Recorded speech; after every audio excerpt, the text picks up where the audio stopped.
প্রিয় ভিউয়ার্স এবং সকল শিক্ষার্থী বন্ধুদের স্বাগত এমবি পাঠশালা চ্যানেলে। তোমরা নিশ্চয়ই প্রত্যেকে ভালো আছো। আজ তোমাদের জন্য আরেকটি বাংলা রচনা নিয়ে এসেছি। তোমরা ভিডিওটি সম্পূর্ণ দেখো। বিষয়টি কিন্তু তোমাদের এক্সামেও এসে থাকে, অর্থাৎ তোমরা স্কিপ না করে সম্পূর্ণ দেখো। ভিডিওটি ভালো লাগলে অবশ্যই তোমরা লাইক, কমেন্ট, শেয়ার করো। চ্যানেলটি সাবস্ক্রাইব করে এমবি পাঠশালার সঙ্গে থেকো। বিভিন্ন বিষয়ের উপরে রচনা পেতে চাইলে তোমরা এই ভিডিওর ডেসক্রিপশান দেখবে, সেখানে রচনা শেখার প্লেলিস্ট লিঙ্ক দিয়ে রাখবো আমি। সেখানে গেলে তোমরা প্রায় সমস্ত বিষয়ের উপরেই রচনা পেয়ে যাবে। ওখানে প্লেলিস্টে ছোটদের বলে লেখা আছে, কিন্তু আমি ছোট বড় সবার জন্যই রচনা করে রেখেছি, সবাই দেখতে পারবে এবং তোমরা ওই রচনাগুলো দেখে এক্সামের প্রিপারেশনও নিতে পারবে। আজ আমরা দেখব বাংলা রচনা জাতীয় ক্রীড়া দিবস।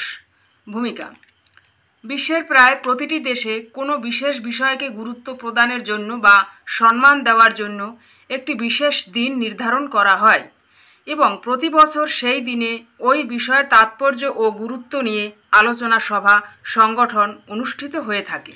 তেমনি একটি বিশেষ দিন হল কিংবদন্তি ক্রীড়াবিদ মেজর ধ্যানচাঁদের জন্মদিনে পালিত ভারতের জাতীয় ক্রীড়া দিবস। প্রতি বছর 27শে আগস্ট ভারতে জাতীয় ক্রীড়া দিবসটি পালন করা হয়। মেজর ধ্যানচাঁদ ভারতকে ক্রীড়া জগতের এক উচ্চ পর্যায়ে নিয়ে গেছেন। যুব সম্প্রদায়কে খেলাধুলার প্রতি আগ্রহী ও একাগ্রতা এবং সচেতনতা বাড়ানোর লক্ষ্যে এবং মনোবল বৃদ্ধি করার জন্য এই দিনটি পালিত হয়। গুরুত্ব: এই দিবস পালনের গুরুত্ব অপরিসীম। খেলাধুলা থেকে মানুষের অনেক শারীরিক ও মানসিক বিকাশ ঘটে, অনেক উপকার হয়। একাগ্রচিত্তে খেলাধুলা অনুশীলন করলে এটি একটি ভালো পেশা হিসেবেও গ্রহণ করা যেতে পারে, যা আর বলার অপেক্ষা রাখে না। এছাড়াও রয়েছে অনেক উপকারিতা, যেমন খেলাধুলা মানুষকে শারীরিক ও মানসিকভাবে সবসময় সুস্থ রাখে। খেলাধুলা মানুষকে শৃঙ্খলা, নিয়মানুবর্তিতা, নেতৃত্ব প্রদানের ক্ষমতা, আনুগত্য শিক্ষা দেয়। ক্রীড়া প্রতিযোগিতায় জয়ী হয়ে খেলোয়াড়রা দেশ ও রাষ্ট্রের নাম উজ্জ্বল করে। খেলোয়াড় সহ দেশের নাগরিকদের মধ্যে দেশপ্রেম বাড়িয়ে তোলে খেলাধুলা। পরবর্তী পয়েন্ট: ক্রীড়া দিবসের উদ্দেশ্য। দেশে জাতীয় ক্রীড়া দিবস উদযাপনের উদ্দেশ্য হল দেশের যুব খেলোয়াড়দের মধ্যে খেলাধুলার গুরুত্ব সম্পর্কে সচেতন করতে। ভারতে প্রতি বছর জাতীয় ক্রীড়া দিবস পালিত হয়। ভারতের ক্রীড়াঙ্গনে খেলাধুলাকে বিশ্বসভায় নিয়ে যাওয়ার পথে যাদের বিশেষ অবদান তাদের নিয়ে মূল্যবান আলোচনা ও বক্তৃতা দেওয়া হয়, নতুন প্রজন্ম যাতে এই বিষয়ে জানতে পারে এবং খেলাধুলার প্রতি আগ্রহী হয়ে ওঠে। পরবর্তী পয়েন্ট: ক্রীড়া দিবসের কর্মসূচি। ভারতে জাতীয় ক্রীড়া দিবসে বিভিন্ন ধরনের খেলাধুলা এবং অনুষ্ঠানের আয়োজন করা হয়।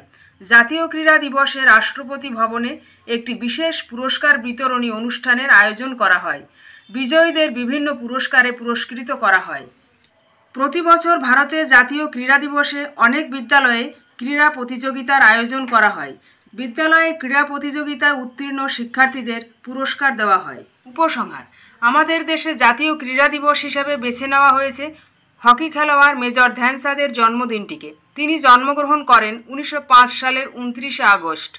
তিনি দেশের হয়ে হকিতে 1928 সালে, 1932 এবং 1936 সালে স্বর্ণপদক জিতিয়েছিলেন।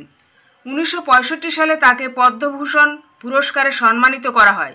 ভারতে জাতীয় ক্রীড়া দিবস প্রথম পালিত হয় 2012 সালে 29শে আগস্ট। এরপর থেকে প্রতি বছর 29শে আগস্ট এই দিনটি জাতীয় ক্রীড়া দিবস হিসেবে পালিত হয়ে থাকে। প্রতি বছর ক্রীড়া দিবসে ভারতের রাষ্ট্রপতি দ্রোণাচার্য মেজর ধ্যানচাঁদ এবং অর্জুন পুরস্কার দিয়ে ভারতীয় কোচ এবং খেলোয়াড়দের সম্মানিত করেন। বন্ধুরা, জাতীয় ক্রীড়া দিবস সম্পর্কিত বাংলা রচনাটি এখানেই শেষ হলো। ভিডিওটি ভালো লাগলে তোমরা লাইক, কমেন্ট, শেয়ার করো এবং চ্যানেলটি সাবস্ক্রাইব করে এমবি পাঠশালার একজন মূল্যবান সদস্য হও এবং যারা সাবস্ক্রাইব করেছে তাদেরকে অসংখ্য ধন্যবাদ জানিয়ে শেষ করছি। ফিরে আসবো আগামী দিন নতুন আরেকটি বিষয় নিয়ে। সে পর্যন্ত তোমরা এমবি পাঠশালার সঙ্গে থেকো। সম্পূর্ণ ভিডিওটি দেখার জন্য ধন্যবাদ।